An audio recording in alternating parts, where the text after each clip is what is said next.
ತಪ್ಪೇನಿಲ್ಲ. ಅಲ್ಲ, ಮನೆಯವರಾಗಿ ನಮ್ಗೇನ್ ಬೆಲೆ ಇದೆ ಅಂತ ಹೇಳ್ತಿರೋದಷ್ಟೇ. ನಿಮ್ಗಿಷ್ಟು ಕೂಡ ಯೋಚನೆ ಮಾಡಕ್ ಬರಲ್ವಾ? ಛೇ ನೋಡೆ, ಯಾರು ಹೋದ್ರು ಯಾರು ಬಂದ್ರು ಅನ್ನೋದು ಮುಖ್ಯ ಅಲ್ಲ. ಅಪ್ಪ ಹುಷಾರಾಗಿ ಬರ್ತಿದ್ದಾರೆ, ಅದಕ್ಕೆ ಖುಷಿ ಪಡು.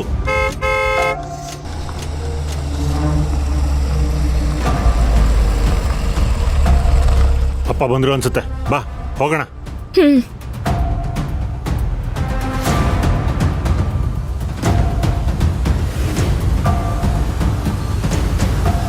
ಅಪ್ಪ ಮಾವ, ಇವನ ಹಬ್ಬ ಎಲ್ಲದಕ್ಕೂ ಮೂಗ್ ತುರ್ಸ್ಕೊಂಡ್ ಬಂದ್ಬಿಡ್ತಾನೆ. ಹೇಗಿದ್ದೀರ ಮಾವ? ಬಿಡು ಪ್ರಭಾ, ನಾನು ಆರಾಮಾಗೇ ಇದ್ದೀನಿ. ನನಗೆ ಯಾರ ಹೆಲ್ಪ್ ಬೇಕಾಗಿಲ್ಲ.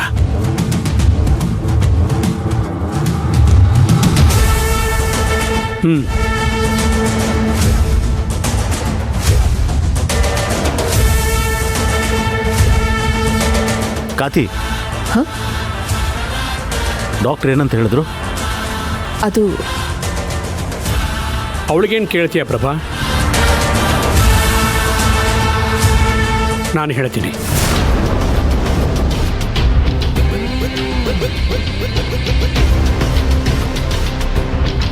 ಡಾಕ್ಟ್ರ್ ಹತ್ರ ಮಾತಾಡ್ಕೊಂಬಂದದ್ದು ನಾನು.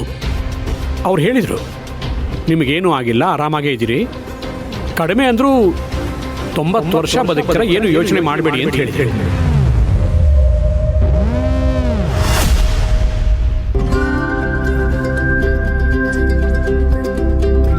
ಎಂತ ಮಾತು ಹೇಳಿದ್ರಿ ಅಪ್ಪ, ನನಗಂತೂ ಖುಷಿ ತಡ್ಕೊಳಕ್ಕೆ ಆಗ್ತಾ ಇಲ್ಲ. ನಿನ್ನೆ ನೀವು ಬಿದ್ದಾಗ ಕೈ ಕಾಲೇ ಅಲ್ಲಾಡ್ಲಿಲ್ಲ, ಈಗ ಹೋದ ಜೀವ ಬಂದಂಗಾಗಿದೆ. Thank god.